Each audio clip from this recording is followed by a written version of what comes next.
Good morning, Dream Clean Nick, Ugliest Cleaner in East Anglia. Well, today we are going through the list of building companies who have used us just what I would deem as pricing exercises. So when we've done 5, 6, 7 quotes, tenders, never received an order, never received a reply, but they send you the tender document, and if you don't answer, they chase you, they make you believe you're in with a chance. And then when it comes to it, you've done the quote, you've done it keen, you think, yeah, do you know what, that's a good position.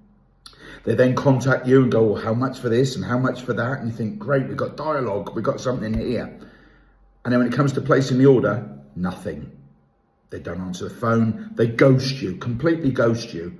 And you think, I've gone to all that effort and you haven't the good grace and manners just to say, sorry, we're not placing the order with you. But no, they make you believe you're in with a chance, then they hang you out and just go silent on you. Guess what, QSs? We're big enough and old enough to be able to take a rejection. But you're obviously not big and old enough to pick up the phone and go, sorry, your price wasn't good enough. Sorry, I'm going to give it to the contractor we prefer. We don't like you. Do you know what? Tell me. But here's what we're doing now. We're not going to be doing any more pricing for companies like that. So, 4 quotes.